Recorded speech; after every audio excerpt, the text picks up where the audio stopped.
All right, what's going on, everybody? Welcome back to another day of SaberSim's DFS Office Hours. It is Friday. Happy Friday, January 7th of 2022.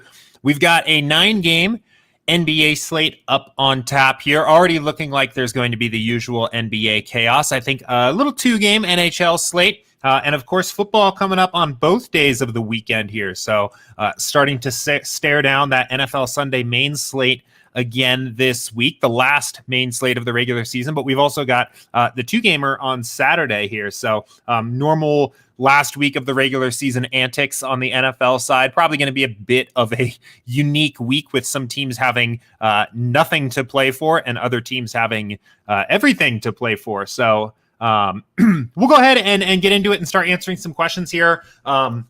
We've got some good ones on tap today here. We've got some questions about top 1% equity, definitely some contest selection kind of questions, also some fill method type questions, or I guess put a better way, thinking about, the variance of your contests, the ROI versus the variance. A couple questions about leverage as it relates to positions, which I think should be a fun one to talk about here. All kinds of stuff here. A couple late swap questions. So busy stream in front of us. I think it's going to be a fun one here. As always, if you've got questions for me, go ahead and get them into the queue now. We'll answer questions in roughly the order that they come in. Obviously, I don't think I've ever said this. I'm sure you guys have picked up on it. If you get your questions into the Office Hours channel in Slack before the stream starts, those are the first questions that I tackle first. So if you want your question answered earlier in the stream, make sure you're joined up in Slack and post it in the Office Hours channel early. I try to hit those ones first, but of course, we'll always get through everything here on stream. So go ahead, let's start building that queue up. But we'll go ahead, let's just kick it right off here. We've got a question from Tone930 here. He said, "Happy Friday from here in snowy NYC." We out here in Denver, we've had a snowy week as well. Finally starting to warm up a little bit and melting some of the ice out there, so that's nice. But he said, "I remember way back in baseball season, I had a question which led you to go into speaking into the theory of DFS. And we were talking about managing expectations for a given contest. Can you quickly give me the parameters of that again? I can't find it in a previous office hours. For example, if you enter 150 lineups in a 100,000 person entrant contest, what is the expectation of top 1% lineups for the average player? Can't wait for baseball season to come again, lockout notwithstanding." Yeah, me too. Definitely hoping we get baseball at a normal time this year. I think this actually sent through awkwardly here. Okay, it looks like the message sent through kind of awkwardly here. I get what you're talking about here. I too am excited for baseball. First of all, the one thing to remember here is there's not like a mathematical formula or anything that you need to remember here, right? The expectation of an average player is that they would put, over a long enough sample size, they would put 1% of their entries in the top 1% of the contest. In fact, they'd put 1% of their entries in every single percentile of the contest, right? That's average, right? Perfectly average player, creating, just perfectly average lineups, right? 1% of those are going to have a top 1% outcome because you're playing lineups against other lineups, right? So that's why, we can use that equity, that top 1% equity, as a way of determining your skill in a way that's not subject to the variance of the actual individual outcomes or payout structure, right? Things like ROI or just like profit numbers can be very volatile, right? If you're looking at, the main FanDuel GPP tonight, the difference between first and second is $75,000. First place is $100K. Second place is $25K, right? When you have payout structures like that, you have these volatile payout structures. It's probably not true that the highest expected value lineup in the contest wins it. Or generally not true that that's the case. And it's also generally not true that the first lineup is 4 times better than the second placing lineup in that contest, right? That's why ROI is volatile. That's why we look at top 1% equity. So you can kind of group lineups and say that, lineups that are all scoring within the same percentile are probably equally about as good. And you can determine, I'm putting 2% of my lineups in the top 1%. I'm twice, in theory, as good as the average player playing in this contest. Now, the thing that does come into play is the number of entrants, right? The number of entrants is going to kind of dictate, what that return is. If you were playing in a 100-man contest, a top 1% lineup would win it, right? You couldn't have a top 1% lineup in that particular contest without being the one that took it down. In a 100,000 person entrance contest, right, a top 1% lineup is just in the top 1,000. That might not even be a very impressive prize, right? Now, it's still a lineup that placed in the top 1% of 100,000 different lineups, but you're not really potentially not very rewarded for it, which is why some of those contests that are much bigger can be so much higher variance. In fact, sometimes if you're playing really big, large field stuff frequently, sometimes it can make some sense to drill that down a little bit further and look even at your 0.5% equity or your 0.1% equity to see, okay, not only how am I doing in terms of placing in the top 1% of the contest, but how am I doing in placing in the top 0.5% of the contest or the 0.1% of the contest? Right? The top 0.1% of the contest in a 100,000 entrance contest is going to be top 100, which you almost certainly will at least be somewhat rewarded for that performance, even if it's a very heavy payout structure. So I know Shady Advice had added in some thoughts here in Slack too. I think what he added on here is useful as well. He noted that, it's important to remember that the reality is, your 150 lineups you're entering, right? The average expectation would be that 1.5 finish in the top 1%. Obviously, you can't even have 1.5 finish in the top 1%, but that's also probably a little bit too overly consistent for what the reality looks like for an average player. There's going to be a lot of nights where it's zero. You have 0 lineups in the top 1%, and then there's going to be a lot of slates where you have, potentially 10. So I think that's another good thing to note as well. I don't know exactly what office hours video I was talking about this in last time this came up, but I think that's kind of just the important thing to remember here is that there's not so much a formula or anything that needs to be memorized here. It's just, when we think about, what is my expectation of top 1% equity? The average is 1%. That will happen 1% of the time. So anyway, hopefully that helps. If you have any follow-up there, let me know. I think covered that one pretty well, but yeah, let's keep it going. Good question from Terrell here. We'll get to this one here. He said, okay, I've been going back and forth with this, so wanted to get your thoughts. When you're entering multiple contests for NBA DFS with different prize amounts, such as one contest maybe 500 prize pool, another contest 10,000, another one 2,000, should you use the unique fill option, or would another option be better when you're dealing with such different prize amounts? So there's not really a perfect answer to this, right? Let's pull up the lobby and we can kind of look at what we're talking about here. So in our contest selection recommendations, a lot of the videos we have up on our YouTube channel about contest selection, what we recommend in general is spreading out your entries and playing as many unique lineups into the lowest dollar contests you can that meet our effective entrance principles, right? So, I mean, you can see I'm playing a lot of these here tonight, but it would be contests like the and one, the quarter jukebox, some of the single entry things that you can get, a lot of unique lineups in, giving yourself as much chance as possible at having that high upside lineup. And while also playing against contests that are going to play somewhat softer because of the effective entrance, right? That's kind of our general principles here. But this question brings up a good point that if you do this and you truly kind of unique fill your lineups, you are sacrificing some potential ROI in order to smooth out your variance, right? You are basically making the statement that, well, I know that I'm not literally okay with winning $300 instead of $1,500 purely because of the luck of the draw of what contest that ends up with, right? I am accepting that loss in ROI potentially in return for smoothing out my variance, giving myself 40 lineups to play. I'm essentially doubling the amount of lineups I can get down. The more lineups you are getting down, the more chances you have at that top 1% outcome, right? Does that make sense? Like, if you can imagine it this way, imagine if every 50 lineups you played, right, you were certain that you were going to get one in the top 1%, right? Well, you could essentially, I mean, I guess maybe it's not the perfect example, but you could essentially make that event happen quicker and allow yourself to realize that edge more quickly and reinvest that edge more quickly even though you understand that you're sacrificing the maximum profit there potentially.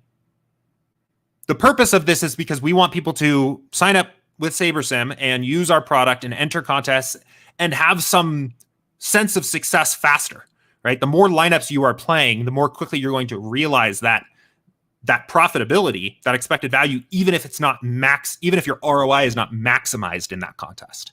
So that's kind of where this comes from. Now, it's ultimately a personal decision. I've been playing the and one and the quarter jukebox most nights, and I've just been playing 20 lineups, and I've been putting the same 20 in both. And I'm accepting additional variance. I'm realizing I can only get 20 lineups down into the slate. It's going to take me longer to realize my edge, but I'm maximizing my ROI when I have that high-performing lineup. That's, if you want to do that, that is fine, but you should understand that you are going to win less often, frankly. You stand to win more when you win. Right. And I'm doing that because I know that I have an edge in this. I've played NBA DFS for years. I have like seasons of data, and I know that my process works. I'm less concerned about having a high performing night on any given slate. I don't need to see, even over a 2-week sample, a top 1% lineup because I know it will get there. So I'm interested in maximizing ROI for when it happens. But especially, if you're somewhat newer to the game or just getting started out, or especially new to SaberSim, that's kind of our recommendations are to smooth out your variance so you can pick up that, so you can realize your expected value more quickly. So all of this to say, our recommendations remain: get as many unique lineups into the field as possible by playing the best possible contests on whatever slate you're playing, which would mean, maybe that's the and one, the quarter jukebox, the and one, the quarter jukebox, maybe the 4-point play if your bankroll's a little bit bigger, the daily dollar, the block, maybe the high five, right? Maybe you've got 70 lineups in play, and just fill them uniquely and allow that variance. But I think having some idea of where your line is drawn is a good idea. And for me, it's about an order of magnitude. So there's an order of magnitude, right? This is a 5-figure prize pool. This is a 4-figure prize pool. I'm not interested in filling these uniquely. If this contest was 35,000 and this contest was 15,000, I might then be interested in filling them uniquely. I would be willing to accept that much variance, but not an order of magnitude different of variance of the prize pools. So it's a decision that I think you kind of need to come to yourself of how much ROI are you willing to potentially sacrifice in order to lower your variance and win more often, versus how much ROI do you want to maximize and theoretically win less often, right? So, I think if you look at this, if you spend enough time kind of thinking about this, everybody will ultimately kind of come to realize that there's a point where it makes a difference for them, right? Like if we're just looking here, let's say you were playing every single contest in the lobby, just as a hypothetical example. At some point, you probably wouldn't be willing to sacrifice your best scoring lineup in a contest where there's $1 million prize pool and $250K to first, versus having your best scoring lineup in a contest where you're playing for $1,500 to first, right? At some point, that would be nonsensical.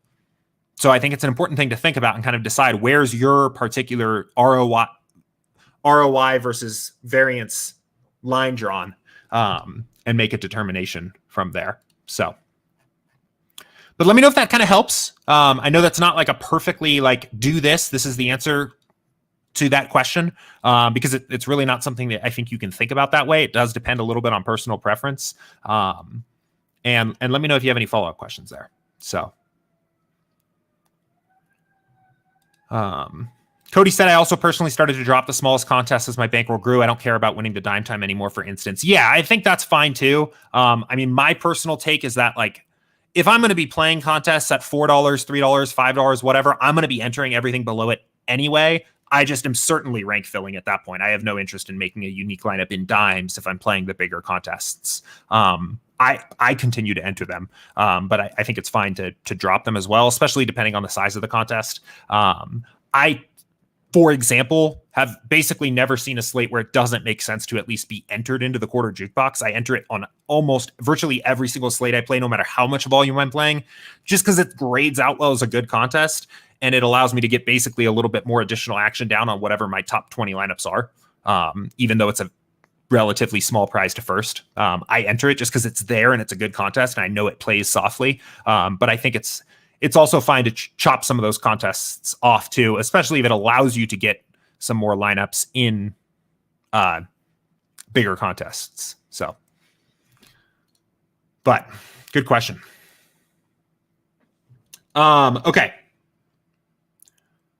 So let's see here. Okay. This is from Pinseeker. He said, "Good morning, Jordan. I've never looked at the list of entries on a contest until now. On an NBA single game, 84-83 entries, 150 max, $7 contest, filled at 11-12. I assume that means there's like 11-12 unique players in it.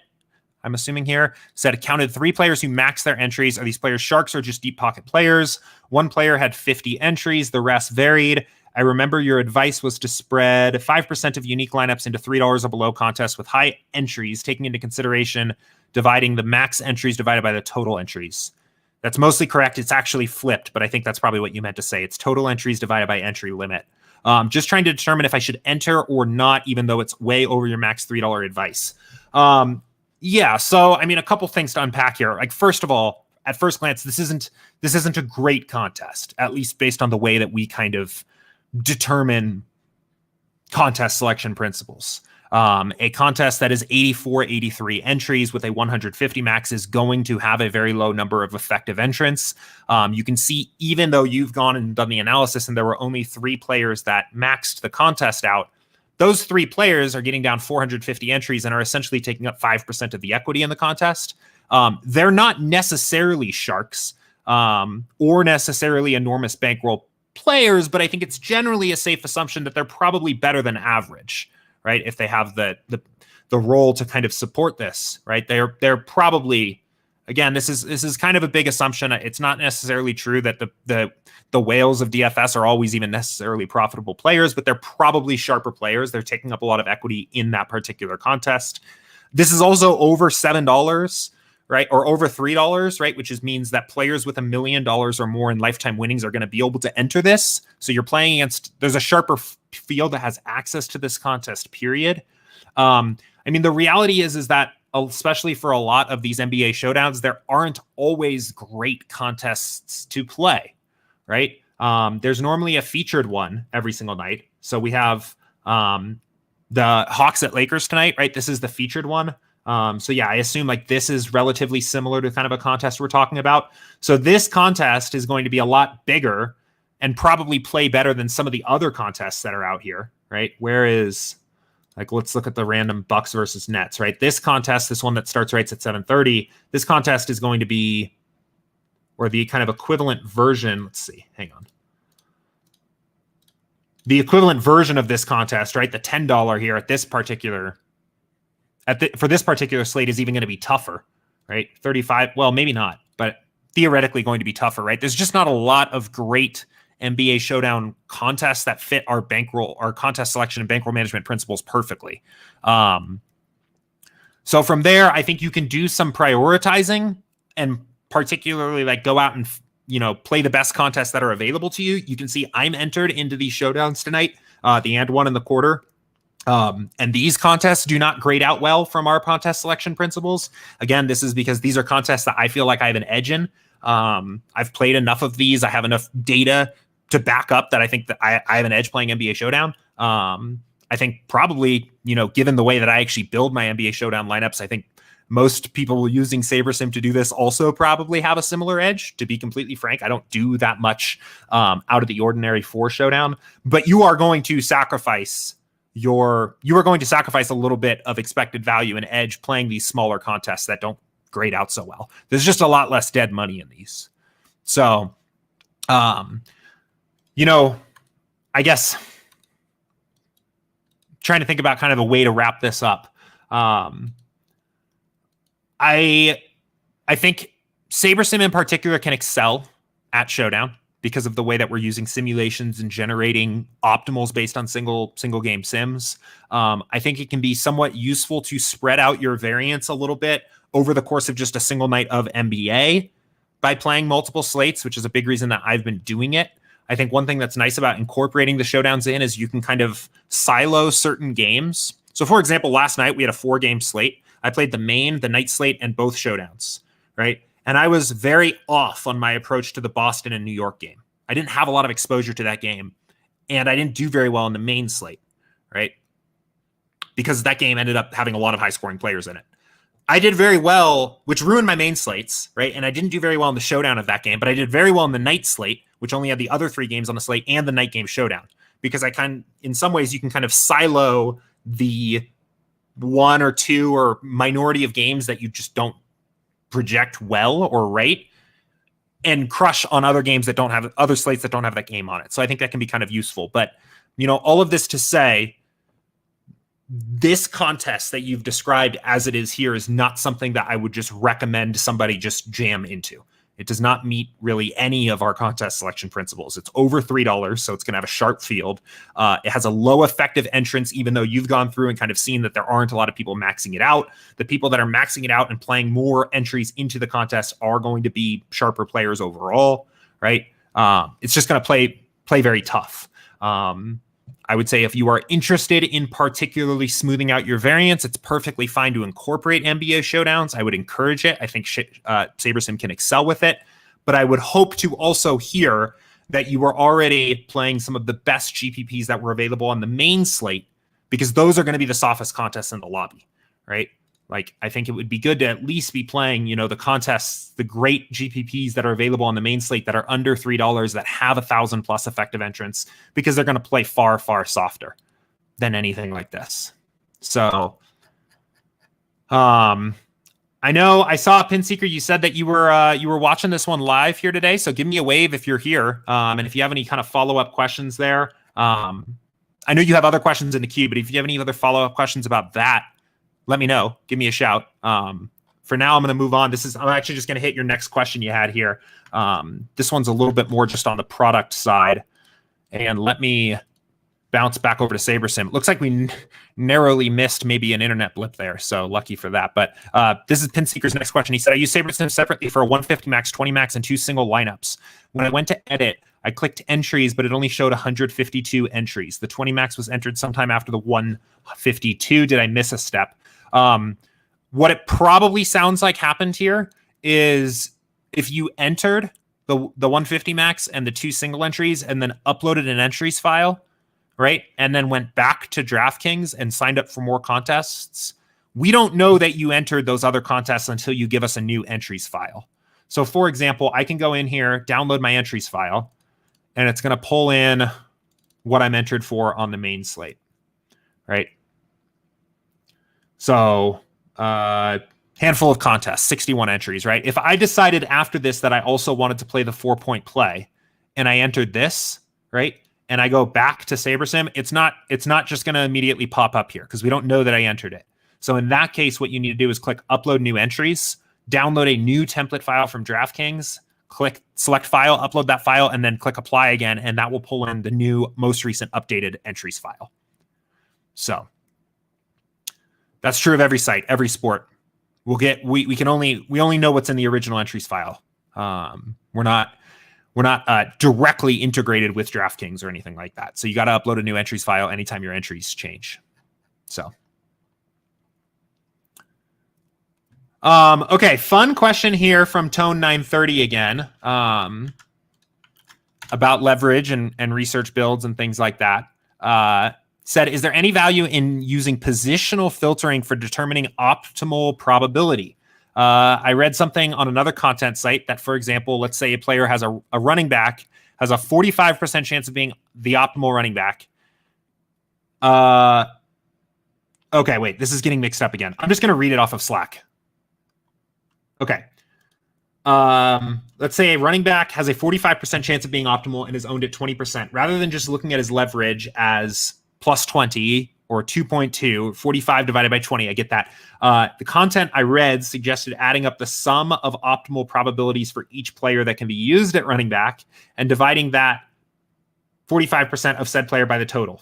So, for example, all the running backs together have a total optimal percentage of 150 because of flex possibilities. That would mean in the example, said players should account for around 30% of all your running back exposure.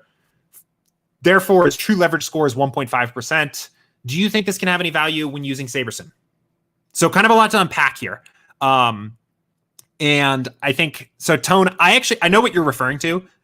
There's kind of a classic 4for4 leverage score article that I think started a lot of this conversation in kind of maybe not started. I think people have been aware of this concept for a while, but you can find it pretty easily, actually, if you're just interested. If anybody wants to do a little bit of theory reading here. It's this old article. It comes up, right, if you just search 4for4 leverage, GPP leverage scores. And a lot of what is being described here comes from this article. I'll explain. The short answer to your question is you don't have to do all this. And there's a very clear reason why. So what 4for4 originally set forth in their article is that their way of determining a player's chance of being optimal, right, was much more complicated than you have to do on SaberSim. What they were essentially doing is establishing a target score for all players in the pool, right? Where if a player reached that target score, they had a fair chance at being optimal, right? And then what they would do is they would take the full sum of any running back's chance of hitting their target score and take any one running back's percent chance of hitting their target score and take the ratio of those two values, right? And the whole reason for this, the reason why they had to do this roundabout way, is because they're not actually looking at lineups. They're looking at players. So you have to have some kind of way to normalize everything back to lineups. With SaberSim, you don't have to do that. And I actually think that's one of the things that is so cool about this method, is that that's already been kind of normalized for you, because in the process of running a research build, we are building lineups. So when you are getting 25% exposure to Cooper Kupp in your research build, that's not saying Cooper Kupp has a 25% chance of hitting some arbitrary score. That is saying literally that number, that Cooper Kupp's chance of showing up in the optimal lineup is 25%. So it's already been done for you. The normalizing to the lineup has already taken place. So just to be totally clear on kind of what I'm saying, right? Let's go ahead, clear all of this out and run a quick research build. I'm not going to do a full 1,500 lineups because it's going to take a while, but we will do 500-ish, right? Cody makes a really strong point here. He says, while this is building, I'll touch on this. I also think your goal isn't necessarily to have the optimal percentage of a player. That is true. Definitely true. One of I think the core assumptions that you are opting into by using this method overall is you are saying that the chance of the player showing up in the winning lineup is roughly equivalent to their chance of them showing up in the optimal lineup, which is an assumption and is more or less accurate depending on the sport and contest you're playing, right? That's why I always say for sports like NBA and smaller contests where your sim variance by default may be only 3 or 4 or 5, the assumption that a player's chance of being in the optimal is equivalent to the chance of that player being in the winning lineup of your contest starts to get worse. But I think for football, high variance sport, and also very big contests in general, depending on what you're playing, I think this works pretty well because I think that assumption is a lot more accurate. But again, what I'm saying here to kind of wrap this one up here is that we are saying here, for example, in this particular set, that at least in a 500 sim sample, a 500 data point sample, that Cooper Kupp's percent chance to actually be in the optimal lineup is 28.4%. This is not his percent chance to hit an arbitrary target score. This is not his percent chance to be the highest scoring wide receiver on the slate, right? This is his percent chance of actually being in the optimal. So you can use this number directly compared to the ownership projection and theoretically gain something from it about what the optimal strategy is surrounding that player. Now, I think one thing that you may or may not be kind of thinking about here, and something I've kind of thought about as well, is that, one of the flaws, I think, another flaw of this, or something to at least think about, is that a lot of the analysis that I have done, or I think that this process leads you to, is you're still doing it on a player-by-player level, right? You can make determinations of whether or not you want to be over or under certain players, but we're not really thinking about this on the lineup level, right? Could you build a lineup where even a player like Antonio Gibson, who this research build is saying it makes sense to be under on at the moment, could you build a lineup where this player, could you build a positive EV lineup that includes this player? Absolutely, right? This doesn't entirely necessarily dive deep into the lineup level, right? But this does give you, I think, on a player basis, a way of determining, is a player going over or under owned. So I see a couple questions coming in YouTube chat. That's awesome. Going to rip through the rest of the questions that came in before the start of the stream in Slack, and then we'll jump over to YouTube here. Let's see. So Phantom has another good question here. We'll talk about this real quick. So he said, with SaberSim for NBA, is any price point pivoting necessary by adjusting projections/exposures for players with similar ceilings for 95th percentile outcomes, or is that pretty much taken care of by ownership fade? In effect, it is taken care of by ownership fade, right? So the idea here would be, let's go to NBA since you mentioned NBA, right? What this question is basically saying is that, what's the value of looking at something like 95th percentile and comparing ownership, right? So let's look at the highest ceilings on the slate, right? And I think this can be interesting as a way to kind of determine maybe where some opportunities are to get some lower ownership, right? We see, there's kind of a clear tier of the 95th percentile. These guys projected over 70, all kind of projected similar ownership projections.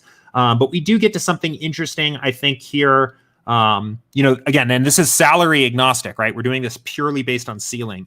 I think you can kind of even see that there's just an interesting, almost a tier of players from Towns to Westbrook, Van Vliet, and Vooch, where because they don't grade out very well on a point per dollar basis on the average, right? But have a, similar high ceiling to other players in this range, you're getting them at an ownership discount, right? Oh, here, let me move the question so you can see.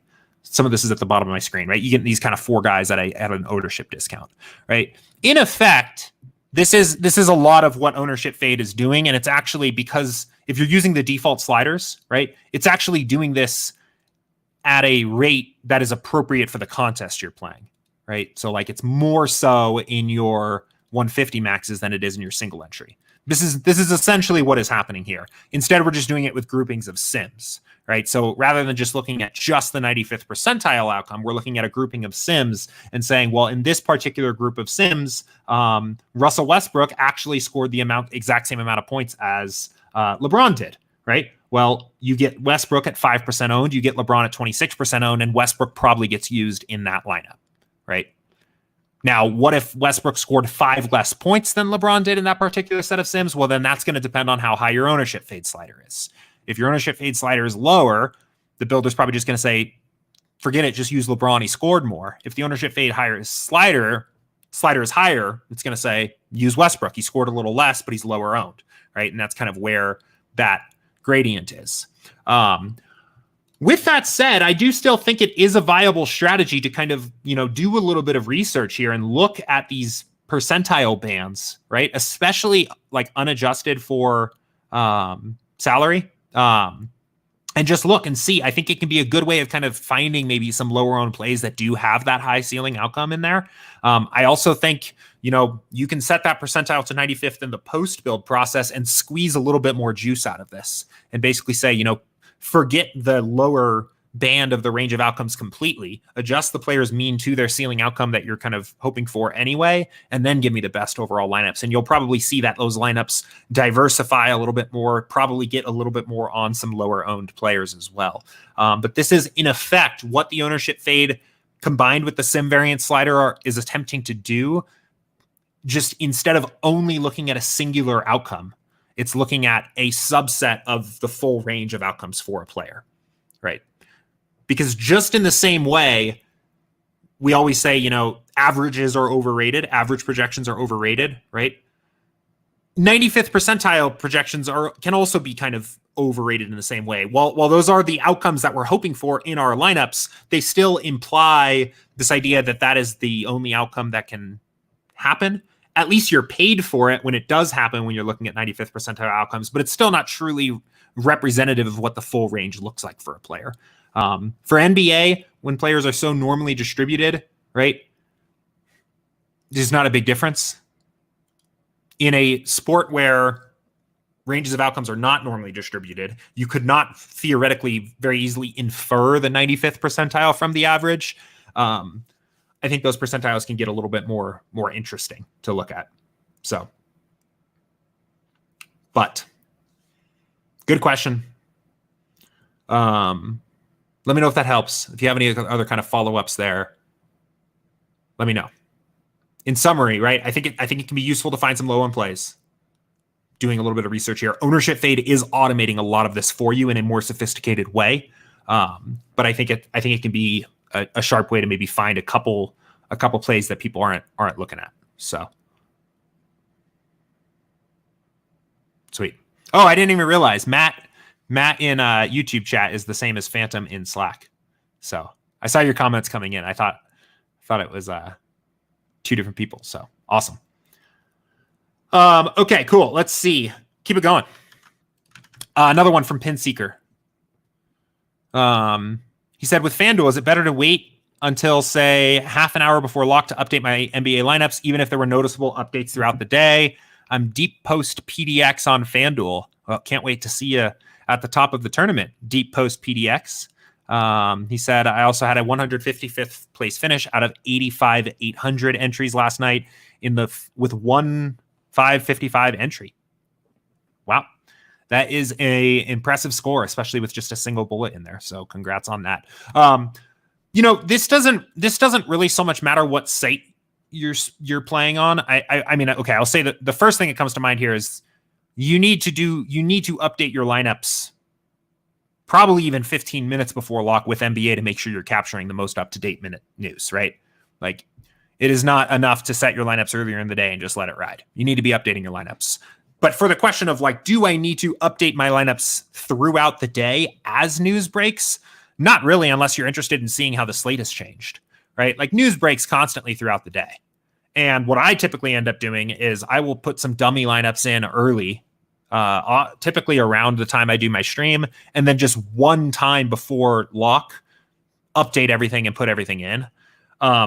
If you're interested as news is breaking throughout the day, especially if there's big news, right? Like maybe we get Trae Young out, right? He's questionable.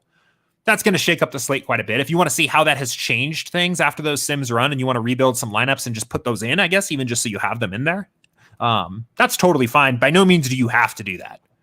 It's perfectly fine to just wait until virtually all the news is out, and then put it in all at once right at the end. So,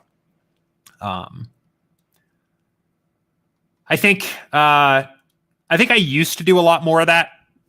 I don't know. Especially earlier on, I think it used to be a little bit more, I don't know, exciting when news broke to me. I don't mean to sound like I'm like a grizzled old NBA DFS cynic, but I've been playing it for long enough, and now I'm used to just like the chaos of NBA that most of the time I just say like, forget it. I'll figure out what's going on with this slate 30 minutes before it locks. I don't need to be bothered with all this news breaking throughout the day. When I was playing cash more, I used to be a little bit more interested in how the cash optimals were changing as news would break throughout the day, just because it's so lineup construction focused. Like a slight difference in value opening up at one position can really completely change the way the optimal cash constructions look. Now at this point, I mostly just wait until we have all the news 30 minutes before lock, 15 minutes before lock, and make my updates then. But definitely nothing wrong with rebuilding throughout the day if you want to. So,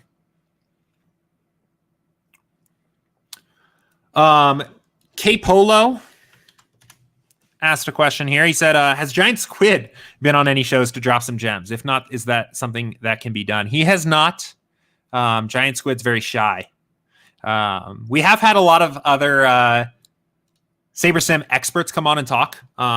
Matt and Danny, along with Max and Danny, along with Matt and Will, have all. Oops, sorry about that. Come on at different points. Chris has been on a couple of these. Andy, obviously, right? We've had a lot of different faces and names show up on our different streams here. A lot of these different courses that we have up for different sports feature different folks. We've even had a few people from the SaberSim community for the most recent NHL video we did come on and talk a little bit of strategy. We definitely want to continue to bring fresh faces and names and other people involved at SaberSim, but also just as a part of the community into these streams. So we are at a little bit of somewhat of a slow time of the year where there's not really a lot of, I guess we just had golf, tee off yesterday, but it's not really like the main part of the golf season right now. So as sports start up, especially like kickoff weeks and opening weeks for different sports. We definitely want to bring on some fresh faces, so it's not always just my voice you're hearing here, and have some people give different takes and things like that. So that is something we continue to want to do a little bit more of getting, just even sometimes some differing perspectives, right? I know a video that was very highly received was Max's video about his NBA process. This one, how to beat daily fantasy basketball like an NBA DFS pro. He does something totally different than what I do on NBA. So I think that was really cool to have him come on. And it was very different from what I've described in my NFL and baseball processes, right? He does something very different. He's very projection focused, does a lot of research into the individual game situations and makes adjustments to the projections themselves. Whereas, if you've watched my stuff, you know that I'm kind of focused definitely a little bit more on the game theory side of things, less concerned with editing projections, more on looking at ownership inefficiency, right? Everybody's got their own little twists that they put on the process. So I think, that's something that we definitely want to continue to do is give some fresh voices and faces and things at these. So, but can't guarantee that we'll be able to get Squid on here necessarily, but definitely want some other folks coming on. So anyway, let's go ahead. Let's get to the questions that came in live here. Let's see. So I'm going to hit this question. I see Brady versus Alex Picks had kind of two questions. He said, can you run 500 for the Saturday slate? And then he also earlier in the stream said, just any thoughts on the NFL Saturday slate? I haven't looked at it, to be completely honest. Not sure if it's going to work out for my particular schedule to play it. But I mean, I'd be happy. Anybody can run these 500, first of all, provided that you've got a SaberSim subscription, right? But you can go in here and do this yourself and just see how things are looking, right? So, I mean, I'd be happy. This will take just a second. We can kind of get an idea of, how things are falling here. I did do a strategy session recently, if you're interested. Let's see. I think if we just search 2game. Yeah. So if you go on the YouTube channel, search 2game, it looks like it was 2 weeks ago. Christmas, New Year's week, right? We had a lot of 2-game slates. I did a stream here. This is not an hour long of beating NFL 2-game slates, but I talked a lot about 2-game strategy here, or things that I think are useful. So I'd check out this one. Again, if you just go and search 2game, you can watch some of this video here. It'll give you a little bit of an idea on strategy, but I'd be interested to see how the slate's breaking out at least. See what we're looking at. But yeah, let's look at the pool. I would probably do a 1500 lineup build if I was like trying to actually learn something meaningful from this. But this is, like just at first glance, this is kind of breaking down exactly in a way that I would expect for a 2-game slate, right? You got 2 games, you got 2 probably pretty heavy favorites. The favorites are going to be a little overowned, right? You can kind of see just how the leverage is breaking out here, right? All these guys, negative leverage at the top. The field's going to overvalue the percent chance of Chiefs and Cowboys being in the optimal lineup is at least probably my take of how this would break out now. Does that mean you're building a lineup that's exclusively an Eagles-Broncos stack? Probably not.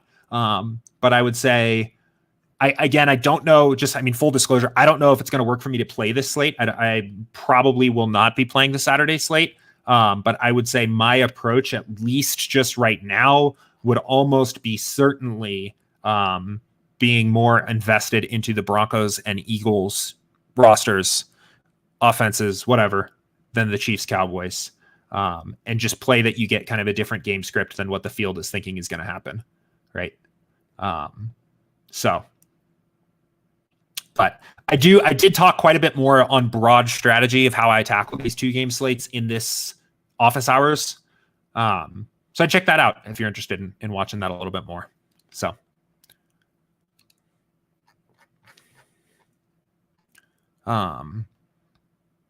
Cool. Alessandro chopped a $15 and 1 showdown last night. Literally did not make a single change to the sim. Just let Saber do its thing. 13-way chop wasn't terrible for 17K entries. Congratulations. No, that is impressive. That's awesome. Congrats. I do think, did you say this was and 1 showdown. Got it. Cool. Yeah, don't forget if you had your SaberSim logo up as your avatar on whatever site this was, tweet at us at SaberSim and let us know. And if it's at least over a $1,000 hit and it's a top 5 finish, which it sounds like it is, we'll get you some goodies. So, and if you don't have your SaberSim avatar up, definitely go get it, and you'll get it for the next time. So, all right, cool. Let's keep it going. All right, TCAP. Best way to leave spots open for late swap on SaberSim. Example, I may love Nurkic tonight, but I might not be getting to him in initial builds. I mean, the easiest thing to do is to just bump your exposure to that particular player, right? So you can just run the build and just force exposure to him in step 3. You can also force like stacks of that game. So here, I'll show you. Let's just do this in practice here. So let's build 20 or so and just see how this is looking. So if there's like a core player playing in the late games that is questionable, something I like to do, and something that I've done frequently here, is to just force exposure to the player that is themselves questionable, because you kind of win either way. Either you get a guy that's almost certainly going to come in under-owned, especially if they project well. You get a guy that's almost certainly going to come in under-owned, right? Because of the questionable tag at lock, or you reserve some equity in the lineup to swap later if you need to. So we're not getting any Nurkic in this particular set of 20, but we certainly could get some, provided that he's showing up at least in our pool. So the builder doesn't really like Nurkic at the moment. That doesn't mean you don't have to like Nurkic. I think if this was happening, I would probably just bump his projection up so that you get a pool of lineups that actually kind of reflects what you're trying to do here. But let's just use another player as an example instead, right? Maybe is there a player a little bit more? Trae Young may be interesting, right? Trae Young's the last game of the night, right? Let's get some exposure to Trae Young. Now, this might be an aggressive amount of exposure, especially knowing that he is in the last game of the night, right? Because if he gets ruled out, you may not have the best swaps to pivot to. I mean, I guess you have like Westbrook and LeBron on the other side, but those aren't really value plays that have opened up on the Hawks side, right? But this can be a good way of getting exposure to that particular player and kind of reserving that place in the lineup to make sure that you can swap later, right? An alternative would be to either just like increase your exposure to the team stack, right? So like one thing you could do is, so this is interesting, right? Like let's set a little bit of exposure, and sometimes this may or may not work. Okay, so now we've set a little bit of exposure to this game stack. So we can go and like look at what these lineups look like, right? And we have this like 2 Lakers, 1 Hawks, right? And this one, 2 Lakers, 1 Hawk, right? Same deal here. So we're getting these stacks, and we're basically reserving equity in the late game slate where we have this big questionable player, and maybe Trae Young's actually probable. I don't know. I haven't really looked at the slate too much, but like this would be a good way of like kind of making sure that you have some percentage of your lineups reserving some spot to late swap later. I think there are a couple things to just be aware of when you're doing this, right? A couple things to just be a little bit cautious of, right? The first is that I think it is important to have some slate context, right? This is not a slate where you are going to lack value by any means. This slate is full to the brim with value, right? Now, you may say, yeah, that's true, but the value, like there may be value that opens up in the Hawks game later tonight that you get at 1/10 of the ownership because everybody wanted to play Jazz value, and who else is here? San Antonio value and Denver value and all these other guys, right? Because they were confirmed before lock, right? And that's true. I think that's true. But you are probably going to just get crushed if you built your lineups to bank on certain value opening up later in the night and it just doesn't, right? If you force game stacks and force exposure to players to give yourself flexibility in the event that a certain outcome comes up in the NBA slate when there already is a ton of value anyway, you're definitely putting yourself in a position where you can just lose very hard. Now, proper mentality in GPPs is first or last anyway. So if you want to say I'm like shooting my shot here and I'll live with that, right? And if I'm wrong, I lose and I could have lost anyway. Great. Like I think that's a healthy mindset to have. But you should be prepared that I think there is risk here because of the way you're approaching this. Now, I think this can be extremely sharp in a slate where there is not a lot of value, right? If, on a 9-game slate, the highest value play overall was maybe projected for 6x or something like that, right? There's just not a lot of value on the slate, but you have one or two players playing in the late games that are questionable that would open up a ton of value if they got ruled out. In that case, I think it can be a really sharp move to make sure you've maintained the flexibility earlier by creating maybe some exposure to some game stacks or bumping the exposure of certain questionable players out of your lineups, right? And putting yourself in a position to succeed that way. So I would say in general, like me personally, it is definitely fewer slates for me where I'm actually like intentionally trying to do something like this. But I think especially on slates where there is not a lot of value anyway, and you know that there may be some value that can open up, I think this can be pretty sharp. But just from a purely practical standpoint, I would say a couple things you can do. First of all, since Nurkic was an original example, right, and we didn't get any of him in our lineups, I would say one thing you do, and maybe it doesn't even look like he's actually. I'm actually like reading this question back slightly confused. Best way to leave spots open for late swap on SaberSim. I may love Nurkic tonight. Unless I'm wrong, like it doesn't really seem like he's actually questionable.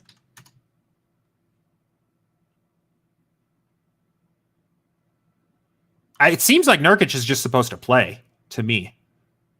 But still, using the example of Nurkic, if you wanted to get more of him to leave yourself open to some late swap flexibility, and maybe he was questionable and you weren't getting him to him in your initial build, I would just crank this up until the builder started giving him to you. Even just a 10% bump doesn't even have to be as extreme as that. 10% should give you some exposure to him. Or setting an additional min exposure in step 3, or setting some game stack exposure. I think all that's great. So, okay. So TCAP said he's not. It's a low ownership play. Yeah, I mean, okay. So in that case, we just ran a test build. We got no Nurkic, right? Even when we tried to set a min exposure in step 3, we just got none. In that case, what I would recommend doing, I like 10% bumps. I think 10% is a really nice number as a starting point to give the builder a gentle nudge that doesn't just completely take over, and at least you can go see what it looks like. So let's give him a 10% bump and then see from there what we get. So sorry about that. I think I confused the original question up a little bit in my head. So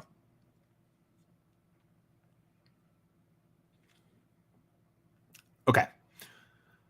So we've got this now, and we're getting a little Nurkic, right? Man, it sure is a low ownership play. 1%. I like that too. So maybe we're getting 15% now, maybe at 1% ownership. Maybe that's enough for you. Maybe it isn't. Maybe you want to be a little more on this. Now we have enough lineups in the pool because we've made that bump and we can kind of get to him here. So yeah, I say, in general, first step, I like to run the test build, see if you can get to some of these guys that you want. And if you're having a hard time getting there, give them a 10% bump and go from there. So tonight's going to be such a weird slate. I keep running these builds and I'm like, what is going on? I almost think the slate plays maybe a little bit better if this game just gets postponed, but I don't know how likely that is. But it's just going to be a weird slate with this Jazz lineup. So, all right, cool. Ryan said, if I have my entries in SaberSim already, but I want to rerun due to news, do I have to go into home and edit projections there and then go into my entries and refresh? What is best? Okay, so I mean, a couple things here. First of all, if you are using SaberSim projections, right, we will update the projections automatically when news breaks, and you can see when that has last happened up here in the timestamp. So you don't need to do anything that way. We will not overwrite custom projections, though. So if you have uploaded a custom projection CSV or manually adjusted player projections, we will not overwrite those. So if you are doing that, what I recommend doing is, when news breaks, whatever it ends up being, 15, 20 minutes before lock, I like to just go in and I just reset everything. So I just clear all of my custom projections and then either remake some adjustments or upload a new CSV, right? Depending on how you're getting them in there. And then I would not return to an old build, right? I would start with a new build. Rebuild a new pool, because what that's going to do is that means instead of just going to a existing build and resorting them by your updated projections, we're actually rebuilding new, better lineups with the updated pool. So this is the best practice way of doing this, is let the projections update, let the sims update any of your custom projections if you have them there, and then start with a fresh build. Now you may say, well, Jordan, I spent an hour dialing in my exposures, and now are you telling me I've lost those? No, not necessarily. I would say in NBA in particular, be a little bit, this is why I would be a little bit cautious with spending like hours on research in NBA in a sport where everything can change in a second, right? I think it's a little bit dangerous, to be completely honest. In NFL, when we have inactives 90 minutes before kickoff and things generally don't change up until lock, it's a little bit easier to do that. NBA isn't a sport that lends itself as well to that. If you told me that you spent an hour dialing in exposures and you don't want to just give them up, but you want the most recent up-to-date, if you want the most up-to-date projections, what I would probably recommend is setting your exposures, right? So let's say I've spent a lot of time dialing this in and I've got everything exactly where I want it, right? What I would recommend doing instead is going to the entry editor, filling your contests, right? And then what the fill is going to do is it's going to bring your exposures over into this. So now they're here, and now I can late swap. And what at least is going to happen is every lineup gets rebuilt once with the most up-to-date news, while also keeping track of your exposures that you've put your time into adjusting. But I would say that's really only if you are really locked into the exposures that you've set on that build. I think it is far, far more valuable to sacrifice the exposures that you've maybe dialed in to get the most up-to-date information that is typically breaking right up against lock in NBA.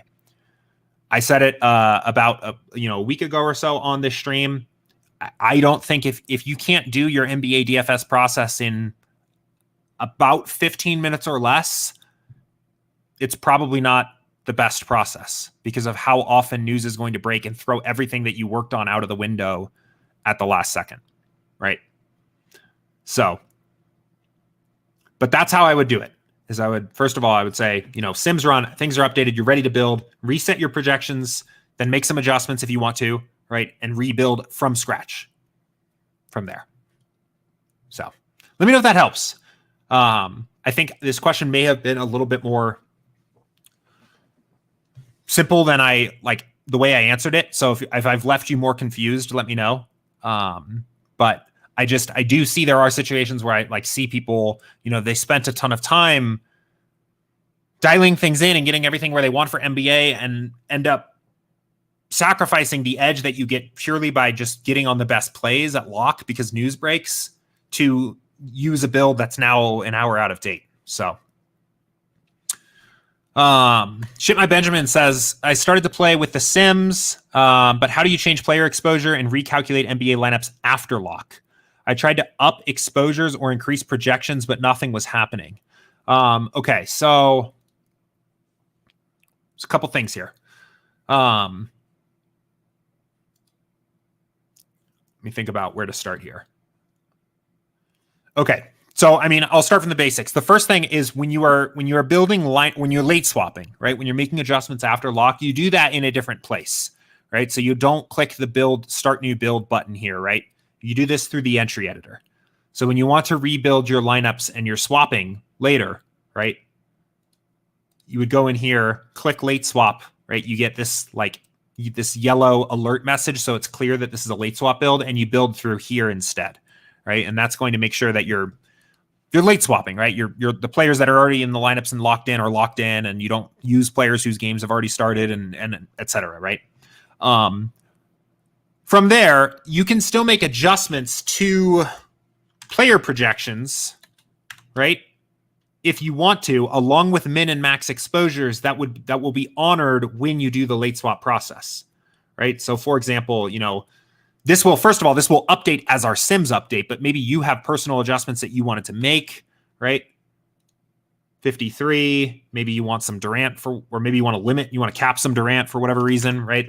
Whatever you personally have going on, right? In your late swap, you can edit these and it will honor it here. You can also edit it here in step 1. So you could go back to the main screen and set a min or a projection here or set min or max exposures here and it should be honored when you run the late swap build, right?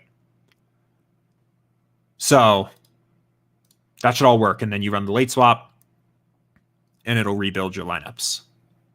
So it's a little bit different. I guess like the main thing that's different is normally with SaberSim, right? You can do all of this stuff after the build. So you can build 20 lineups and then adjust projections and adjust exposures, right? We can't do anything here.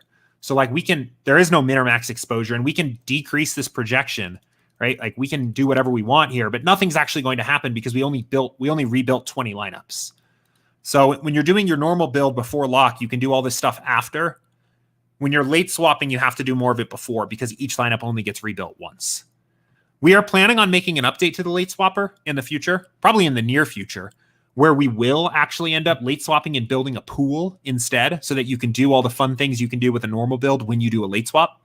But for now, you can't do anything after the late swap runs because we only built 20 lineups.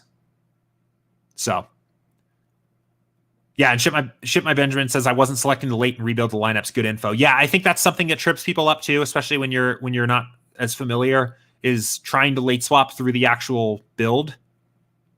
In reality, you do all the late swaps through the entry editor here with the late swap button. So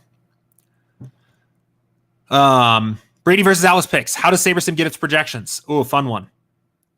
I get to say our kind of our pitch here. So the way that we do pretty much everything, actually, almost everything that you're seeing, all the data that you see in the app comes from play-by-play game simulations for each game on the slate.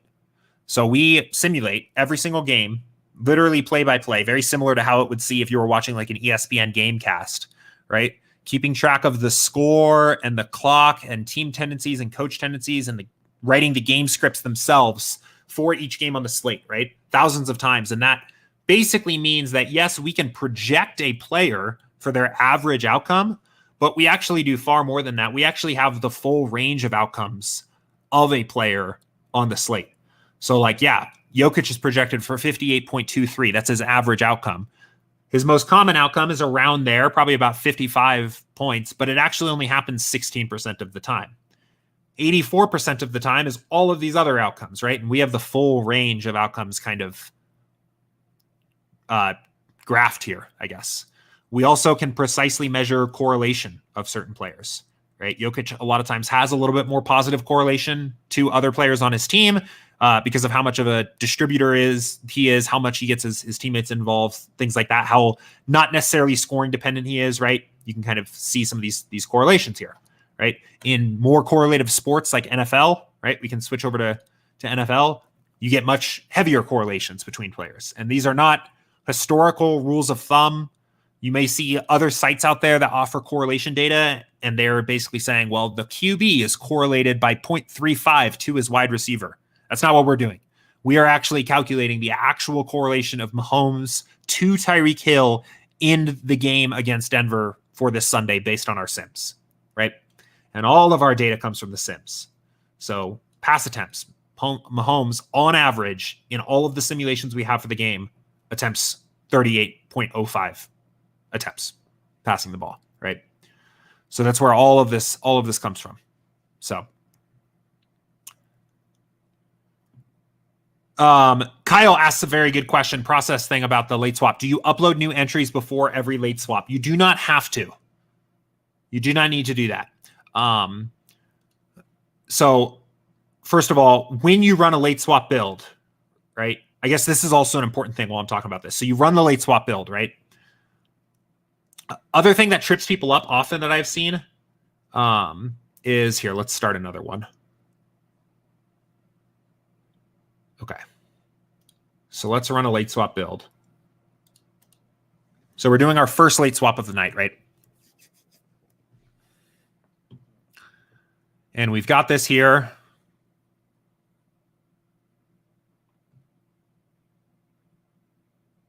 Okay. So now we'll download this, right? And I click download. You guys can't see the pop-up, but I hit save, and you can see it saved up in here, right? That is the entry. That is the entry file, right? We do not need to go back to the entry editor at this particular point now and reapply it, right? That you are good to go. That file that you download from the late swap build can just be directly uploaded, right? You can't do that for a normal build because it's not attached to an entry file. We don't know what entries you're entered in or where those contests are going. But since you late swap from the entry editor, we know where those lineups are going. So you can just download this and upload. When we register, this is actually pretty cool. When the site picks up on the fact that you downloaded an entries file from a late swap build, we'll actually update your lineups here. So you can see now this is picking up that these are actually have late swap lineups in it. And the exposures have updated and everything looks good, right? Theoretically, as the night goes on, we should be able to just kind of keep track of, okay, user ran a late swap at this time. Now these are their lineups. User ran a late swap at this time. Now these are their lineups. So you don't need to upload a new entries file before every late swap. You should be able to just throughout the night kind of swap as needed and keep track of everything. It is possible that sometimes things can get out of sync.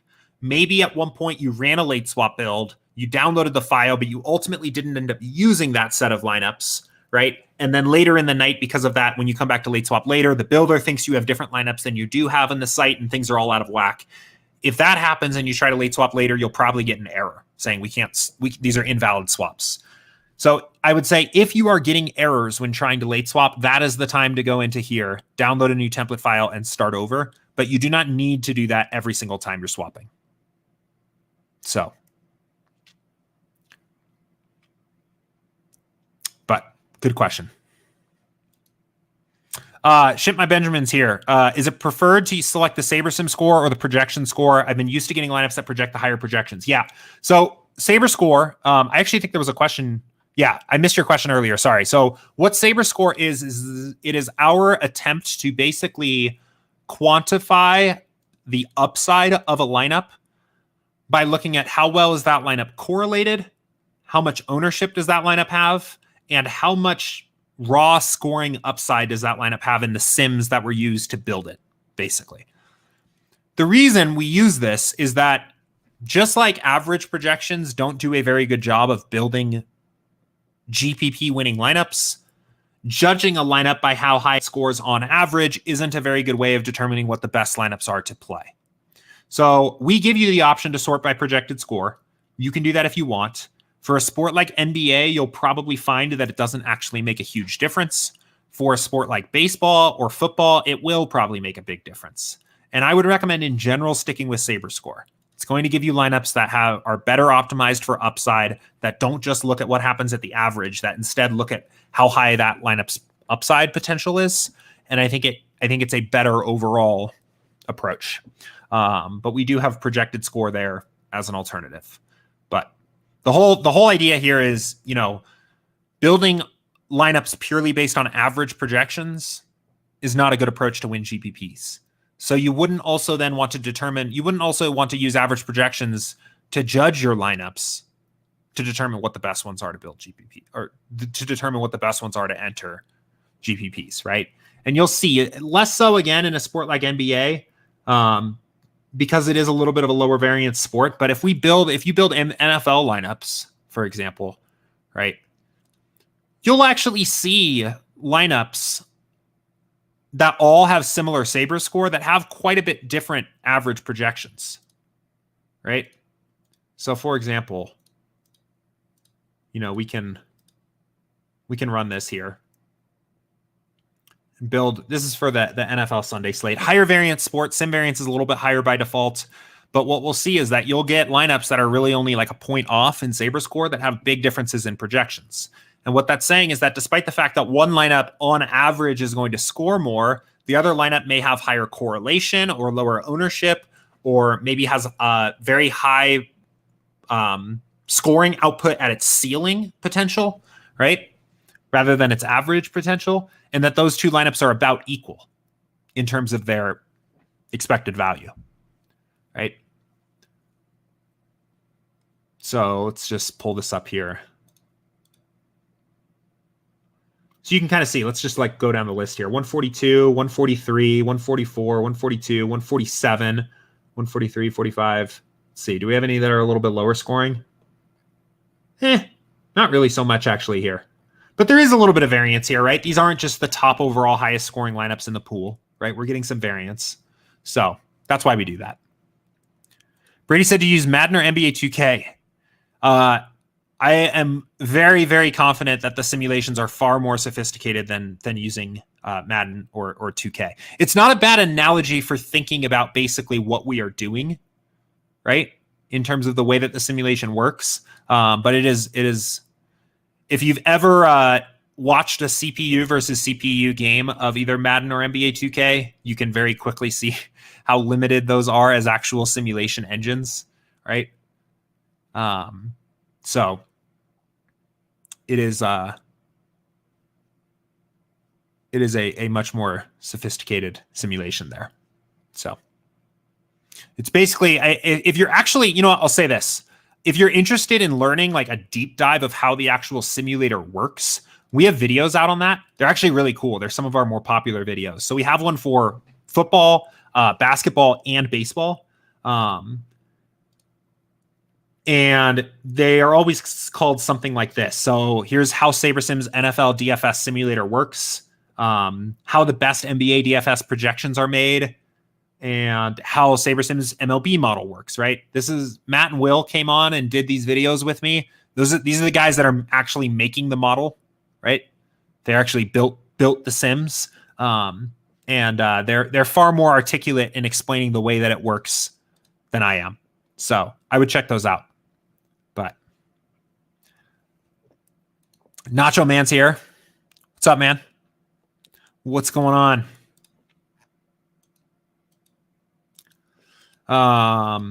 Cool. Baron said in Slack, never thought about lowering variance in NBA by playing multiple slates a night. Great game theory discussion today about NBA showdowns. Yeah, it's been something that I've been working in a little bit more into my contest selection mix, especially like so far into this point of the season. Honestly, this wasn't a good like process standpoint so much, but I a couple weeks ago, I went to a Nuggets game. And we got there early and I'm sitting in my seat and I wasn't playing DFS that night. And I was like, I'll fire on a couple single game contests for this game just for fun. And it was the Timberwolves and I hadn't seen much of Anthony Edwards play. So I built like a handful of lineups and kind of did a little bit of messing around with the exposures and bumped up a little bit of Anthony Edwards and then basically just put the lineups in and ended up taking the whole contest down. And,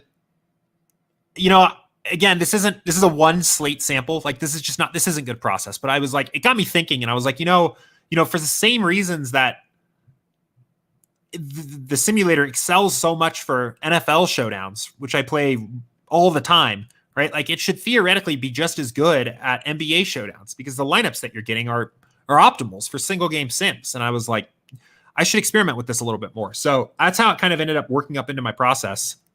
But, I think it's great. The one thing I'll say is that you're accepting, like you're playing sharper fields. The contests are smaller. A lot of the people getting to these contests are a little bit sharper, right? Like if you're going through the trouble of, hitting the lobby and narrowing down and picking, like DraftKings does not make it easy to find these contests, for example, right? This isn't something that the casual player finds very easily. So they're going to play sharper because somebody that is intentionally going and looking for this is the one finding it, right? So they play a little sharper, but I do think that the edge is matched there by how useful the sims are. So Kyle said, for my process, the sim is much more accurate for late slates and showdowns. Yeah, I think that's like a little bit, I think that's definitely true. I agree. Like you get a big advantage of the fact that the sims are literally there since we're play-by-play simming the game and you're building on a high sim variance in the build process, right? Or even 10 sim variance, you're getting optimals for actual outcomes, which is basically the goal of showdowns. You don't lose that on main slates, right? That's still there on main slates. I think one of the things that I've just noticed that is nice about showdowns is that the results of a game are siloed. So I mentioned that at the start of the stream, but like, let's just say, for example, for the main slate this week, right, that the sims are essentially perfect, extremely accurate for every single game on the slate, right? except this one. Or actually, let's pick one. I don't know. Let's pick one that's chalky, but this is a good one example, right? 49ers and Rams, right? Where we're just very off. We get a game that plays totally different. Maybe you have 80% Cooper Kupp, and this game ends up coming out to be like a weird 13-7 grinded out defensive type battle, right? Late season NFC West kind of thing, right? That could ruin your whole slate. The whole main slate's just over. You lost 60% of your lineups in Cooper Kupp. There's probably plenty that also had Kittle or Debo or Stafford, or like you just might be sunk for one game. But when you play smaller slates or showdowns, or at least incorporate those slates in, right, you can silo this game a little bit, right? Your early slate lineups are probably crushing. Your showdowns of all of the other games on the slate are probably crushing. Your main slate sunk. Your afternoon slate sunk, but you're not dead on the week. And again, you are accepting you're playing contests that are going to be tougher. They're going to play sharper because they're smaller fields, right? Your EV is going to be lower in those contests. But I think it can be useful to kind of smooth out your variance and silo the results of how one game might have been projected and spread out a little bit, because the games are all independent events, right?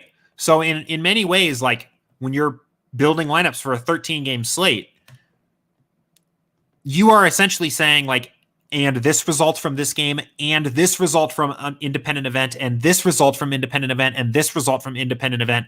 And you have this like compounding probability that you are trying to kind of capture. And each game that you add to that makes that harder to be right on. This is a problem for everybody. This isn't just for SaberSim users, which means that, in some way, I think this is why your EV may be higher in main slates, right? Because it's a hard problem to solve for everybody.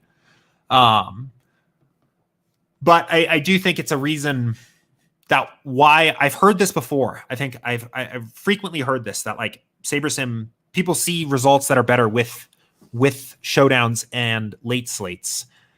And I don't think it's so much necessarily that the product is better for those contest types. I think it's that those contest types kind of naturally lend themselves to a lower variance outcome because there's more of them, right? You can play more of them. You realize your edge more quickly. And also because you are not compounding the assumptions of multiple independent events together, right? You're not trying to build a lineup that in some form or another is making a prediction about 13 different NFL games.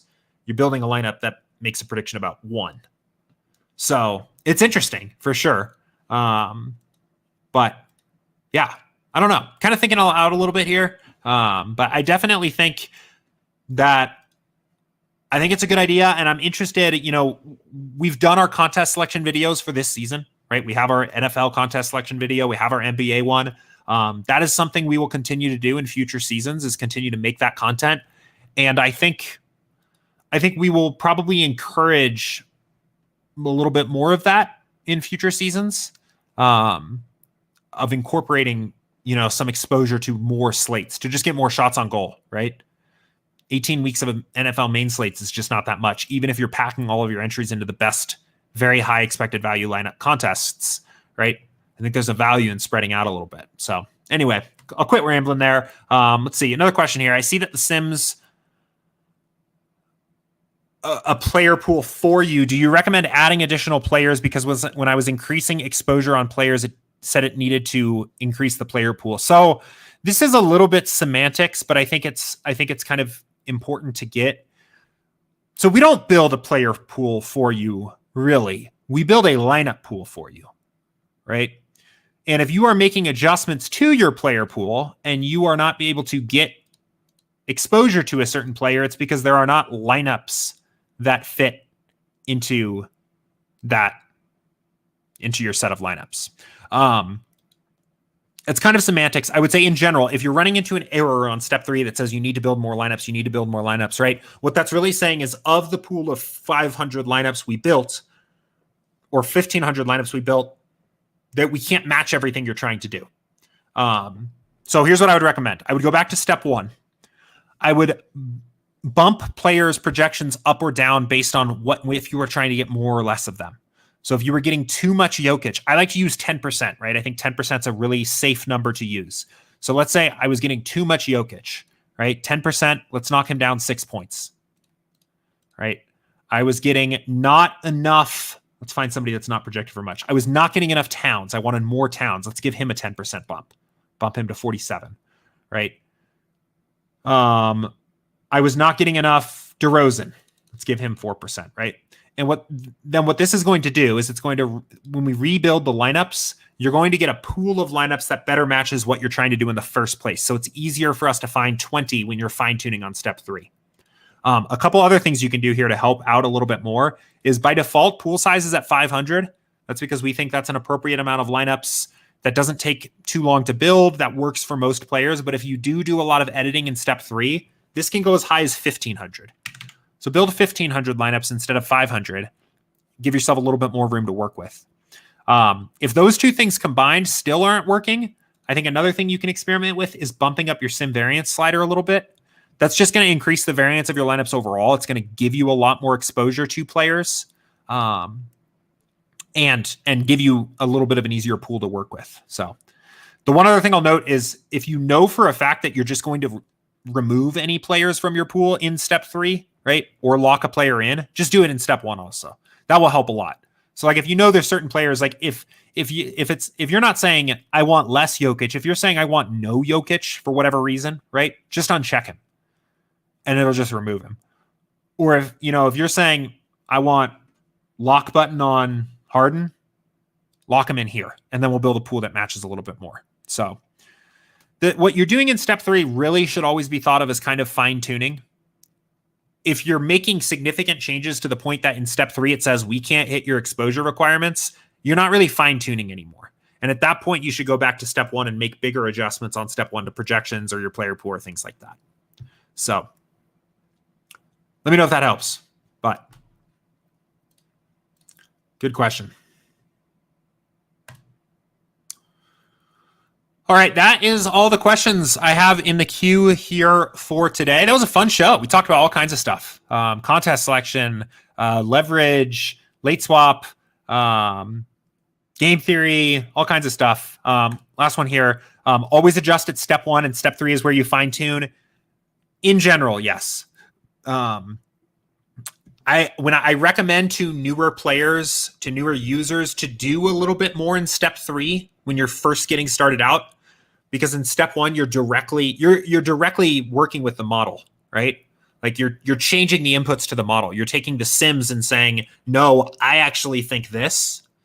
In step 3, what you're doing is you're saying, give me the best 1,500 lineups I can play, and I'll pick the top 20. So like when you make adjustments in step 1, they're riskier, I guess is a basic way to say it. But if you're finding that you're seeing the message over and over again on step 3 that we can't find lineups for you, then you have to make them in step 1, because it's somewhere along the line you're kind of disagreeing with the model, which is perfectly fine. The model's not perfect. No model is. But changes you make in step 1 are a little bit riskier. So said placeholder for 20 max $4 NBA entries. This will be my first time entering. I think I'm ready to late swap as well too. Yeah, great. That's awesome. I would say this: if you haven't already, join the Slack community. There's like conversation going on, especially as we lead up to lock pretty much every night.